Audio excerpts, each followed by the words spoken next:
Biocultores, buenas noches. Bienvenidos a una emisión más de Bioethics News. Y como cada lunes, le damos la más cordial bienvenida a nuestro querido profesor Pepe Arellano. Pepe, buenas noches. ¿Qué tal? Muy buenas noches, doctora Netza. Un placer, un privilegio en esta nueva emisión, porque las noticias en bioética, por supuesto, merecen ser reflexionadas. Así es, mi querido Pepe. Y bueno, pues una vez más estamos de lujo, de plácemes, porque nos acompaña una extraordinaria persona. Créanme que ha sido un verdadero placer descubrirlo. Al doctor Diego Bernardini, quien tiene un máster en gerontología y es doctor en medicina por la Universidad de Salamanca, y que hoy nos va a acompañar en esta emisión para platicar, comentar sobre su última obra, su libro, y que créanme, vale oro lo que se va a platicar aquí. Entonces, pues, Pepe, ¿qué te parece? Le damos la bienvenida al doctor Bernardini, quien nos saluda desde Finlandia, donde seguramente ni enterados están que el mundo se está cayendo más que por televisión. Está en un paraíso terrenal en este momento. Entonces, un abrazo fraterno, doctor Bernardini, hasta Finlandia. Y nuestra más decorosa envidia, nada más con ver el paisaje que le antecede, ya con eso se imagina uno en el paraíso que usted se encuentra en este momento. Doctor Bernardini, bienvenido. Pepe desde Querétaro, yo desde Puebla, le damos la más cordial bienvenida a esta su casa, Cultivemos Bioética. Buenas noches, doctor. ¿Qué tal? Buenas noches, un gusto. Buenas noches en México. Encantado, exactamente. Buenas noches en México, acá a la tarde. Un gusto, doctora Netza, doctor Pepe, estar con ustedes. Realmente muy agradecido por la invitación, por el interés y por supuesto un placer poder compartir con ustedes este momento desde un lugar que sí, efectivamente tiene otra realidad sanitaria de lo que son nuestros países en América Latina, pero que están preocupados, están muy atentos y muy expectantes de lo que puede suceder con esta contingencia que nos está tocando vivir. Excelente. Un placer, un privilegio, doctor Diego Bernardini. La verdad, es un placer. Hace un momento comentábamos con la doctora Netza, con usted mismo, de qué pequeño en realidad es el mundo cuando tenemos amistades profundas de usted con la Universidad Autónoma de Querétaro aquí en México. Y la verdad ha sido un privilegio, y más que el día de hoy vamos a platicar de una de sus últimas obras, La segunda mitad. Y bueno, empezando ya agarrando el discurso, agarrando el vuelo, debemos de señalar que este texto, La segunda mitad, es un texto que a mí en lo personal no solamente me impactó, sino que comprometió y va a seguir comprometiendo. Creo que es una lectura que hay que estar leyendo una y otra vez, sobre todo para aquellas y aquellos, un servidor, que justamente en este año del 2020 llegamos a la segunda mitad de vida. La segunda mitad es un texto maravilloso, yo diría, no solo para aquellos o aquellas que ya llegamos al medio siglo, a los 50 años, o que ya estamos arriba de los 50 años, sino para aquellos adultos jóvenes, y por qué no también para los jóvenes, porque va y está representando a nivel global un reto de vida, un reto de planeación, una forma diferente de comprender no solamente lo que es la juventud, lo que es la madurez, lo que es la tercera edad, sino que va a comprometer distintos ámbitos y formas de ser en nuestro entorno. Doctor Diego, quisiera comentarnos rápidamente, sustancialmente, de qué va este texto que desde que uno lee el título, La segunda mitad, abre un espacio, abre un túnel, abre una expectativa fuerte para nosotros, sobre todo, que ya estamos en la segunda mitad. Sí, correcto. Yo creo que ese es el objetivo del libro, de alguna manera abrir un espacio de reflexión para el pensamiento y por supuesto para la implementación de lo que va a ser un momento en nuestras vidas que hoy está planteado como la etapa más larga de nuestra vida. Si uno toma en consideración lo que es la niñez, lo que es la adolescencia, y se pone a pensar, cuando estamos llegando cerca de los 50 años, empezamos de alguna manera a vivenciar una etapa donde ahí entran los 60, entran los 70, entran los 80 y como la expectativa de vida sigue aumentando, hoy sabemos que, por ejemplo, los que estamos llegando, los que hemos atravesado esa segunda mitad, los 50, por poner un valor simbólico, un valor de referencia, la mitad de nosotros estadísticamente vamos a celebrar nuestro cumpleaños número 95.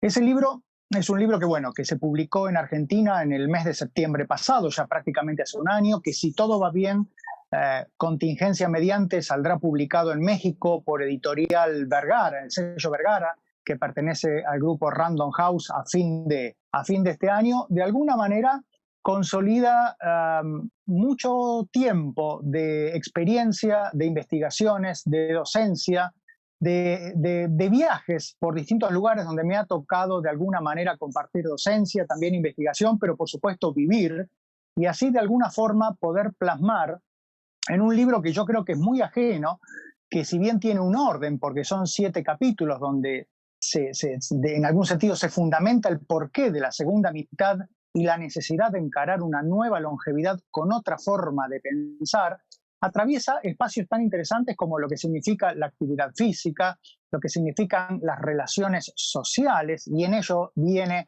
todo lo que tiene que ver con nuestros vínculos, con las emociones, con la sexualidad, con la dignidad, con aspectos de bioética que ustedes perfectamente entienden, como lo que implica el cuidado, tener un padre con deterioro cognitivo, y por supuesto algo que a mí me parece fundamental, que es la salud, considerándolo como un capital donde podemos invertir y donde nunca es tarde para poder modificar estilos de vida que nos permitan vivir no solo más tiempo, sino con mayor bienestar y calidad de vida, y por supuesto el proyecto de vida. Yo creo que el libro deja muy claro elementos, recursos o herramientas, como se dice ahora, para que cada uno de nosotros a través de esa reflexión podamos empezar a construir un proyecto que haga de este viaje que es la vida un momento muy interesante donde no siempre las segundas partes no pueden ser tan buenas como las primeras. Esto es lo que se plantea el libro, que segundas partes pueden ser aún mucho mejor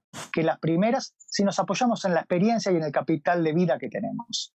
Sí, aquí hay toda una serie de problemas y de dilemas en el terreno de la ética y de la bioética.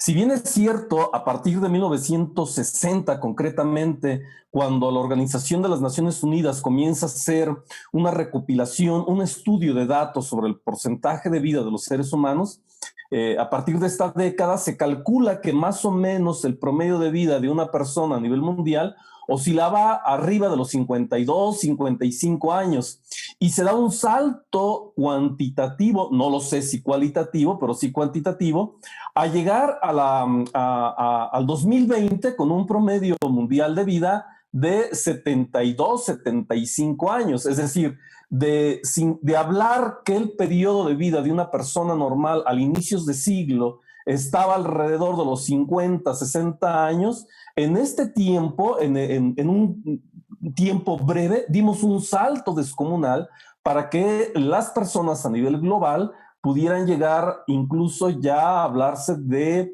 un promedio de vida superior a los 70 años, lo cual no es poca cosa, y porque todas las implicaciones económicas, todas las implicaciones de servicios, todo lo que implica la cuestión de salud, como usted lo ha señalado, pues pone sobre la mesa preguntas nodales, preguntas centrales que la ética y, bueno, muchos filósofos a nivel de filosofía moral se han cuestionado. Y aquí surgen 2 preguntas que quisiera comentar, que son preguntas recurrentes en el pensamiento filosófico ético, sobre todo cuando se ha planteado esta prolongación de la vida.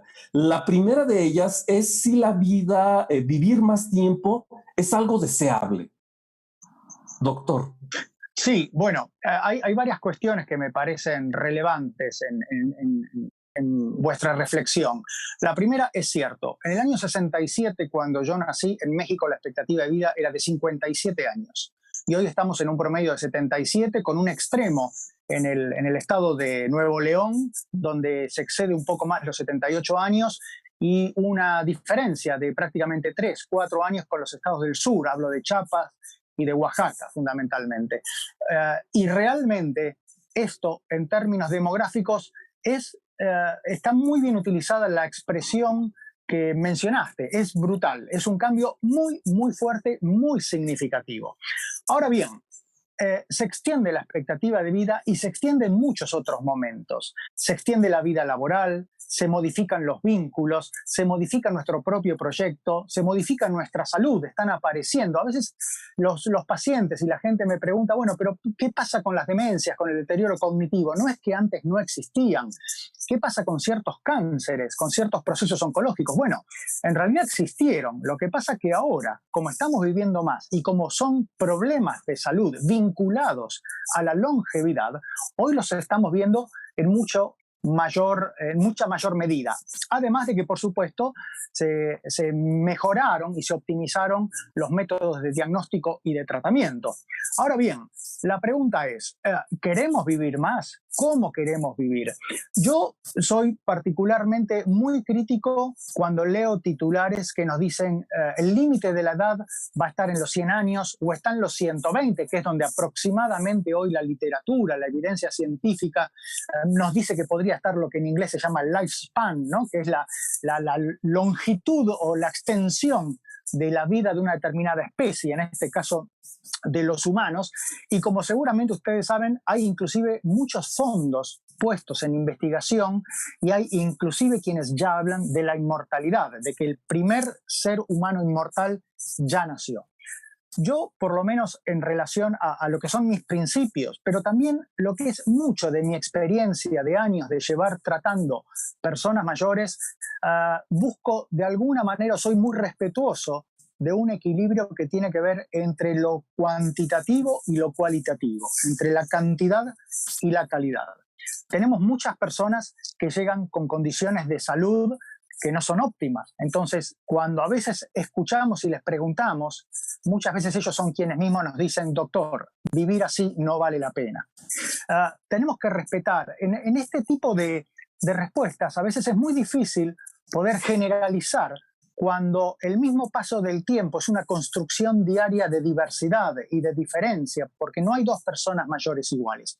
Lo que sí es claro, y entrando a saco, digamos, en lo que es esta respuesta, es que claramente la longevidad, desde el punto de vista cuantitativo, se está acompañando de modificaciones, de lo que yo llamo la nueva longevidad, donde las personas mayores no quieren ser vulneradas en sus derechos por el solo hecho de cumplir años. No quieren que se vulnere su dignidad.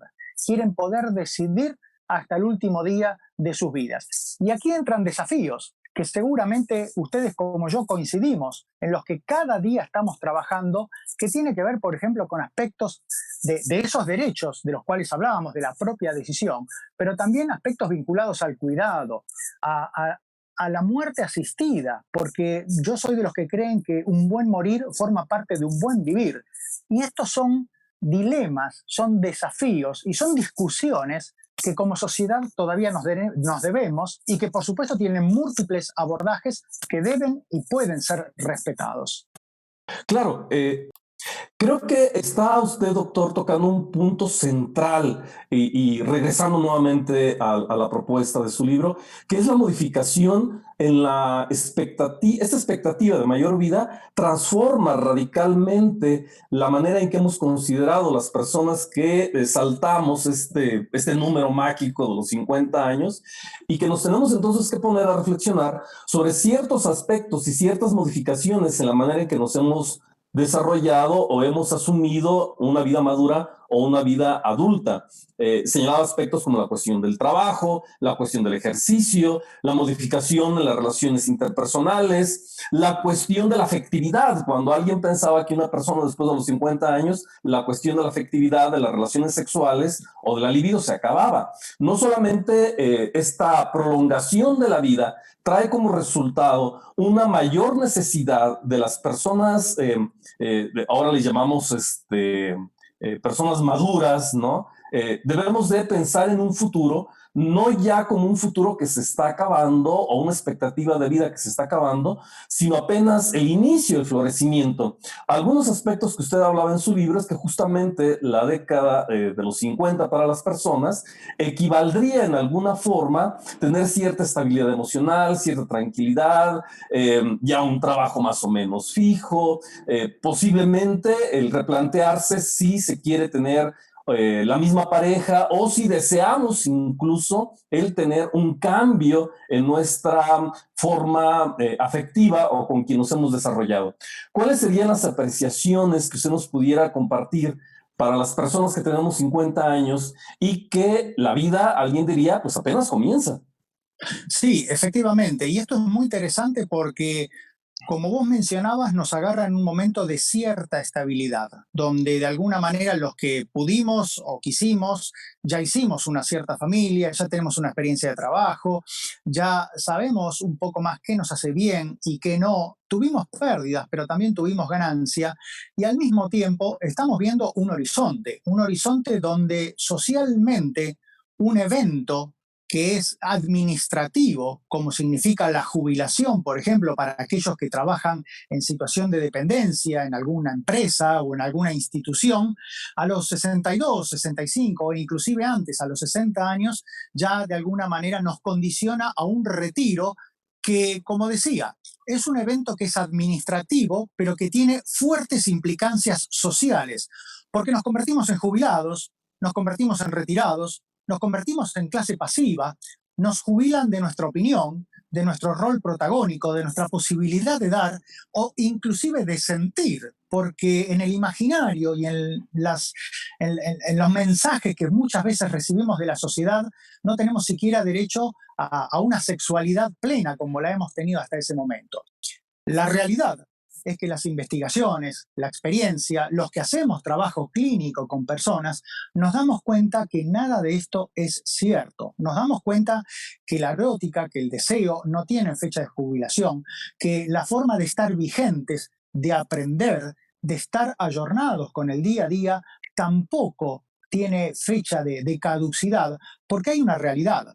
Tenemos un capital en donde hoy podemos decir que en este siglo XXI la edad cronológica es un dato más dentro de ese big data o esa gran inteligencia artificial que día a día empieza a modificar nuestras vidas. Y los 50, como bien vos decías, es un momento de transformación, es un momento de introspección, de pensarnos, de ver qué cambios que a veces son físicos, son puntuales, que es el descubrimiento de un pelo más plateado, de una arruga de más, de que nos cansamos frente a determinadas cuestiones que antes no nos imponían esa fatiga. Bueno, esos cambios empiezan, en el buen sentido, a transformarnos. Y ahí es cuando de alguna forma nos volvemos más selectivos, porque ya sabemos qué nos hace bien, qué queremos y qué no queremos para perder nuestro tiempo. Entonces, si a todo esto nosotros le sumamos una serie de atributos que tienen que ver con la posibilidad de dar, la solidaridad, mentorizar, la posibilidad de ensamblar, de tomar decisiones que tienen menos grado de error, junto con un capital que puede ser financiero si trabajamos, con un capital social de relaciones, con un capital emocional que nos permite mantener el ego a raya.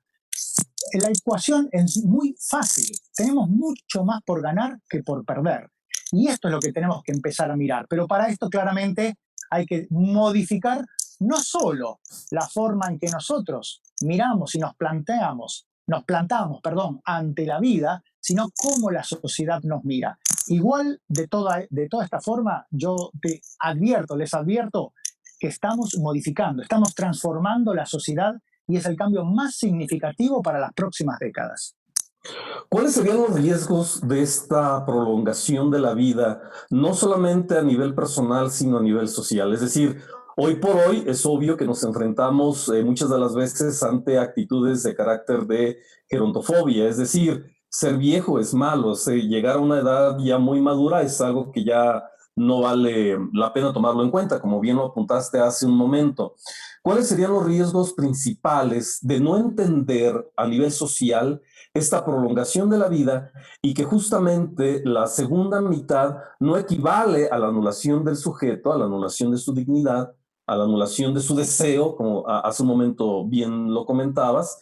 ¿Y cuáles serían entonces las formas de educación? En ese sentido, yo que trabajo en la Universidad Autónoma de Querétaro, en la Facultad de Filosofía, ¿cuáles serían los puntos nodales por donde tendríamos que empezar a trabajar y comenzar a ver la segunda mitad con implicaciones éticas, con implicaciones sociales, con implicaciones económicas, que nos conduzcan justamente a una comprensión de que en las últimas décadas, desde mi perspectiva, había sido seriamente despreciado, ¿no? Es decir, el terror por la vejez, el desprecio por los viejos, el desprecio por las personas adultas, expresiones incluso muy racistas, muy agresivas de esa persona, pues ya es tiempo de que se retire, ¿no? Es decir, las nuevas generaciones tienen que estar ocupando los lugares de las personas que ya han llegado o que ya han vivido. En el caso mexicano tuvimos un debate muy fuerte al inicio de esta pandemia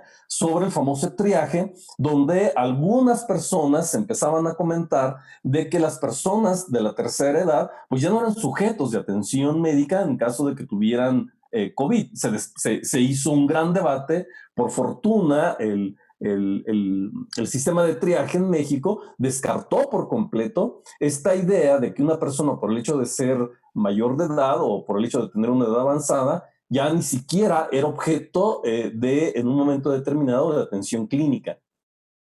Correcto, comienzo por el final.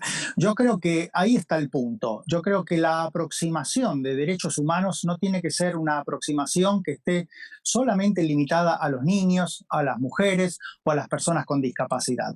La aproximación por derechos humanos, de derechos humanos nos cabe a todos como seres humanos, como personas, como ciudadanos de un país de derecho.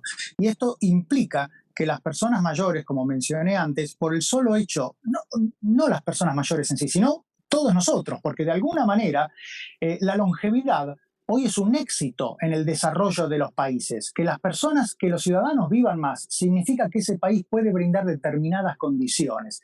Y esas condiciones de cumplir años no tienen por qué privarnos de derechos que encima se empiezan a discutir en situaciones tan graves, tan delicadas como es esta contingencia que estamos viviendo. Yo creo que lo peor que podemos hacer es, primero como sociedad, entender que seguir manejándonos con principios, con ideas, con cuestiones que condicionaron y por supuesto desarrollaron a la humanidad en el siglo XX es cosa del pasado.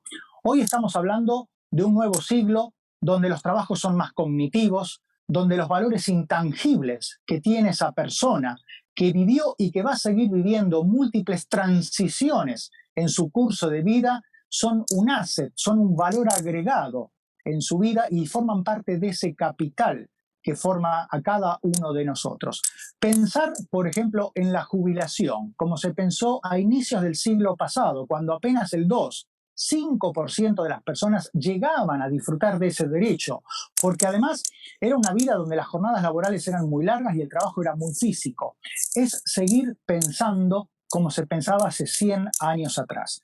Por eso, cuando a veces yo leo titulares como "la sociedad está envejeciendo", tenemos un tsunami gris que se nos viene, una revolución de las pensiones, eso es mirar la media copa vacía. ¿Por qué? Porque realmente lo que tenemos que hacer es una transformación. La jubilación forma parte de un principio del siglo pasado. Hoy no nos podemos jubilar por el solo hecho de cumplir años, porque hay muchas personas que llegan a esa edad y están con plena vigencia. Y como vos sabés, Pepe, el ámbito universitario es uno de ellos, donde los profesores alcanzan el nivel de mayor productividad y de madurez e inmediatamente deben ser jubilados o deben ser retirados. Entonces yo creo que tenemos que empezar a pensar en esos valores intangibles, en las transformaciones, en flexibilidad laboral, porque a medida que nos hacemos mayores, no queremos trabajar largas jornadas. Queremos trabajar en un determinado momento y aportar a nuestra sociedad de otra forma. Pero claro, todo esto exige una forma, digamos, de pensamiento en la cual todavía, lamentablemente, muchas sociedades están lejanas. Por eso, yo creo que, a diferencia de lo que fue... Pues la verdad, doctor, permítame felicitarlo desde México, mandarle un cordial saludo. Es muy agradable saber que ha estado visitando nuestra universidad, por supuesto, las puertas de la Universidad Autónoma de Querétaro.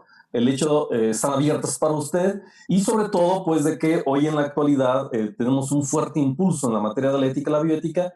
Y este tema, concretamente, creo que es un tema, insisto, como lo dije al inicio, que es de interés general, no solamente para las personas que hemos llegado, como bien lo dice el título de su libro, a esta segunda mitad, sino porque todos tenemos, los que vienen abajo, las generaciones que vienen abajo, tienen altas posibilidades, mucho mayores que décadas pasadas, de llegar a la segunda mitad.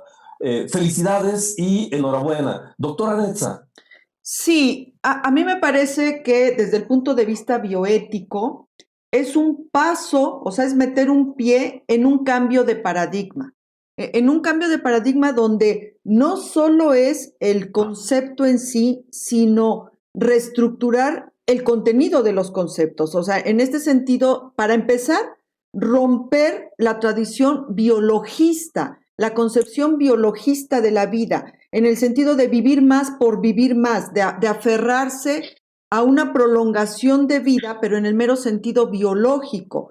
Aquí es humanizar esa concepción biologista de la vida, porque no solo es vivir por vivir, no solo es un concurso de a ver quién vive más, sino efectivamente entender que esa prolongación cronológica de vida nos obliga a reestructurar las relaciones, para empezar la intrapersonal. O sea, al yo ir acumulando cronología, empezar a verme no como un subproducto social, sino al contrario, que entre más cronología aumento, más reto de luchar por una calidad de vida, un cierto bienestar en esa acumulación de cronología. Entonces, en esta situación de poner un paso adentro, en un verdadero cambio de paradigma, el primero es romper esta concepción biologista de la vida, que a nivel médico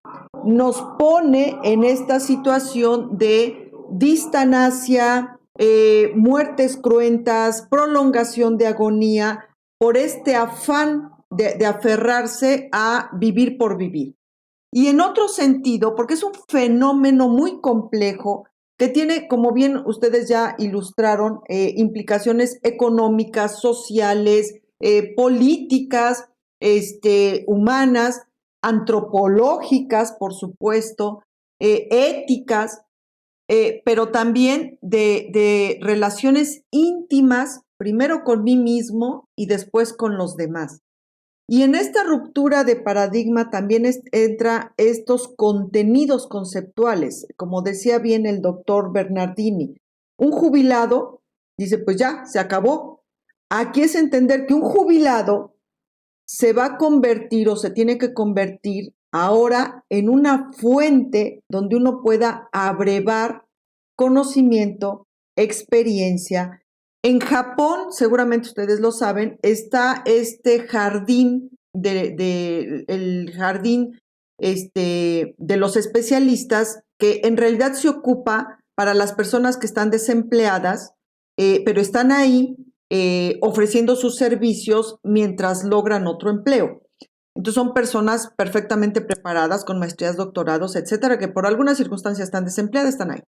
Creo que aquí tendríamos que empezar a conceptualizar el jardín de los jubilados, donde las personas que ya disponen de tiempo, que ya gozan de cierta solvencia económica, un sustento económico, pero que están llenas todavía de potencial, de conocimiento, de experiencia, de cierta sabiduría, incluso aunque se ponga entre comillas, y que los jóvenes o la gente que todavía está ahí con la contingencia del mundo pueda brevar de este conocimiento que los jubilados de esta experiencia pueden aportar al mundo. O sea, reconceptualizar el concepto de jubilado. Yo creo Sí, yo creo que en el devenir histórico todavía nos queda muchos pendientes, porque bien dijo el doctor Bernardini, estas concepciones tradicionales con estos contenidos medios anquilosados, no tiene menos de un siglo. Entonces, transformarlos y cambiarlos todavía nos va a consumir lo que resta del siglo y quizás la mitad del que viene. Doctor, quería usted decir algo. Adelante, por favor. sí, yo creo que el punto que usted tocaba es fundamental, entender que hoy estamos de alguna manera siendo testigos de una edad cronológica que cada vez es menos importante y una edad fisiológica, que es lo que de alguna manera expresa el comportamiento de las personas y cómo se vinculan con el entorno que las rodea. Por eso digo, hoy hay personas que, por ejemplo, están en los 60, en los 70 años y que yo estoy seguro que tienen mucho para dar, mucho más inclusive de que lo que quizás personas jóvenes puedan ofrecer en toda su vida. Por eso a mí me parece que tenemos que cambiar la forma de ver, de cómo pensamos y de cómo somos testigos de lo que significa el concepto de envejecimiento y de vejez. Tenemos que entender que hoy estamos hablando de una nueva etapa, de una nueva era, de un cambio de paradigma. Y bueno, es simplemente eso, intentar cambiar el chip, como dicen los jóvenes de hoy. Así es. Pues biocultor es todo un tema, todo un fenómeno muy bioético por mucho.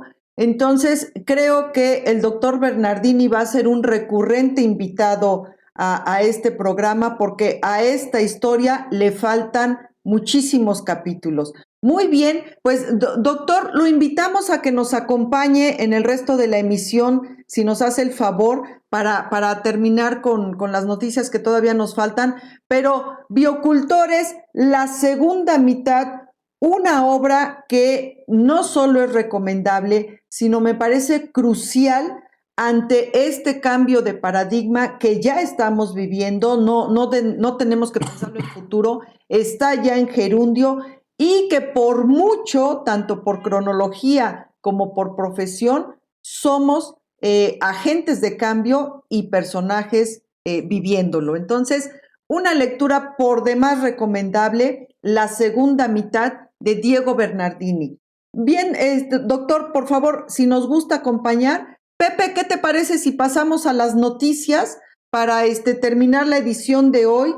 Y les comento que el 17 de agosto en ONU Noticias salió publicado que un grupo de expertos que forman parte de la ONU está incitando a Perú para que ratifique el acuerdo de Escazú, el cual tiene como objetivo impulsar el desarrollo sostenible y conducta empresarial responsable para abrevar o enfatizar el respeto al medio ambiente y a los derechos humanos. La importancia de este primer tratado es que, bueno, por un lado es esto, el primer tratado regional en América Latina y el Caribe, y esto, en caso de que Perú lo ratifique, abre la puerta para que ya se le pueda dar legitimidad y se pueda aplicar en facto en toda esta región. Entonces, pues a la espera de que el Congreso de Perú apruebe la ratificación del Acuerdo de Escazú. Pepe.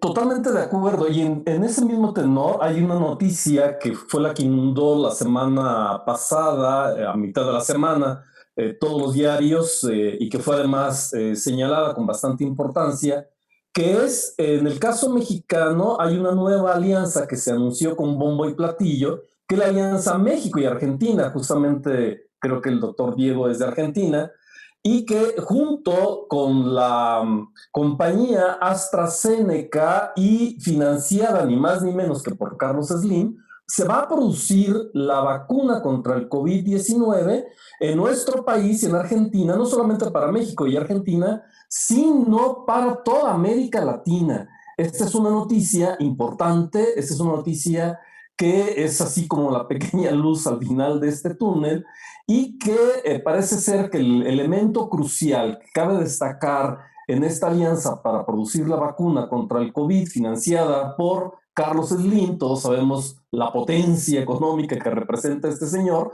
va a ser realizada sin fines de lucro. Esa es la parte importante y es la parte ética, en el ámbito de la bioética, porque según se señala, va a ser a un precio sin generar lucro, como anteriormente se había dicho que otro tipo de farmacéuticas se estaba elevando de manera descabellada, de manera criminal, pero que en el caso de esta nueva noticia se va a dar al precio. Acaba de anunciar también por parte del gobierno mexicano que será de acceso universal para justamente para México, es decir, será una distribución totalmente abierta para toda la población en general. Sin lugar a dudas, esta es una noticia importante y que va acompañada de otra noticia en este mismo tenor, y ahí también habría que tener, supongo, la propia COFEPRIS y la Comisión Nacional de Bioética, ya que México albergará ensayos fase 3 de esta misma vacuna contra el COVID,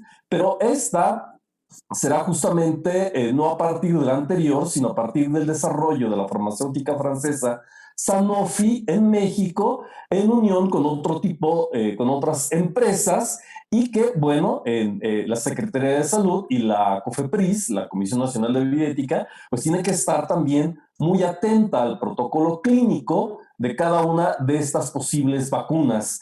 ¿Cómo ve, doctora Netza, doctor Diego?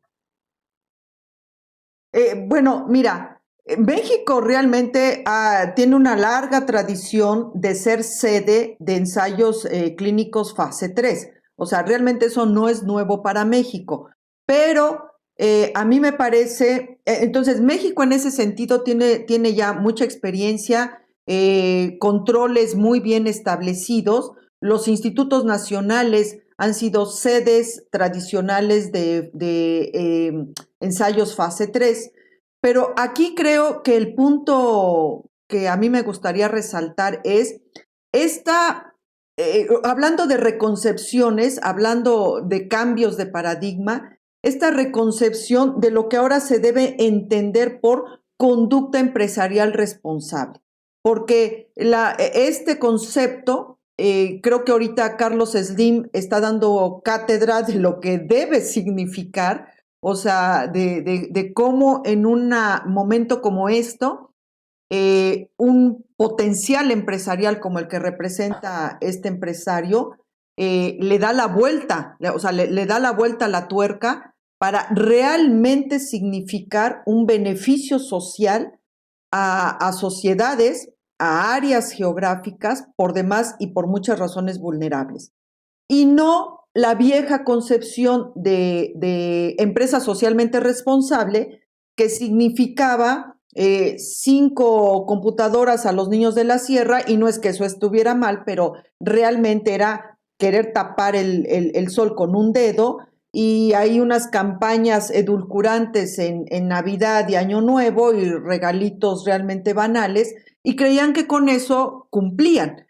Y en este momento creo que estamos viendo también un cambio, esperemos paradigmático, esperemos que con el devenir se vuelva paradigmático de lo que debe representar esta conducta socialmente responsable. Y creo que con esta noticia que tú nos estás dando, Pepe, se está dando una muestra O sea, se está dando una muestra de lo que realmente debe ser que las empresas de esta magnitud, el potencial empresarial de la magnitud que representa Slim en este caso, y que hay muchas de esas y mucho más grandes a nivel mundial, de verdad sepan comportarse a la altura de las necesidades que literal, de forma global, se tienen, como lo que está representando ahorita el lograr una vacuna con seguridad epidemiológica. Pues bien por las empresas Slim, y ojalá más se añadan para que ahora sí, como dices, esta luz al final del túnel cada vez se vea mayor. Pepe, ¿algo más? Pues nada más agradecer la presencia del doctor Diego.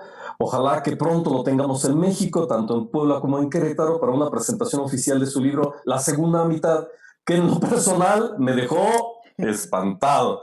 Creo que no he planeado mi vida, creo que de repente uno se encima. Y la segunda mitad, que es el tema central, es un tema que seguramente lo tendremos que tocar, no de manera virtual, sino en vivo. Doctor Diego, un abrazote. Un gusto muy grande, Pepe. Doctora Netza, un gusto también poder haber compartido con ustedes y bueno, hasta un próximo encuentro y ojalá que sea lo más pronto posible después de esta contingencia. Seguramente, délo por hecho. Tiene usted ya unos chiles en nogada como una personal invitación, y como bien dice Pepe, este libro merece una presentación en vivo.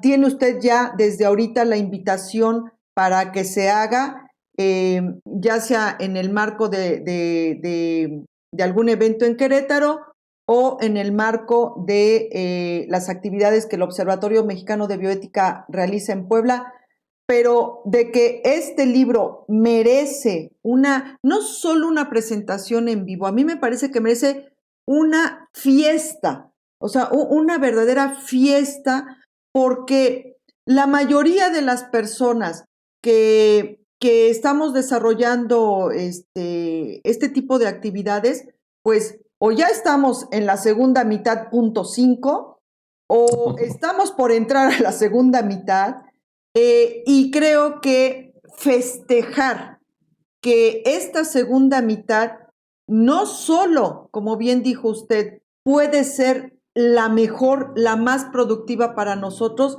sino que al hacerlo, al contribuir a que sea la mejor segunda mitad, estamos convirtiéndonos en agentes de cambio en este cambio de paradigma, valga un poquito la redundancia. Doctor Bernardini, un verdadero placer haber convivido con usted en esta sesión.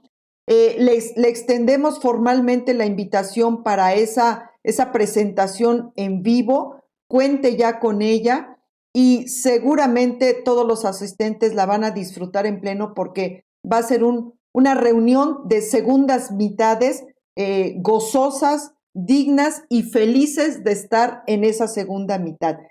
Muchísimas gracias por su aportación. Biocultores, como siempre, un festín bioético por todo lo alto. Espero que lo hayan disfrutado muchísimo más que nosotros. Y Pepe, pues nos despedimos, por favor.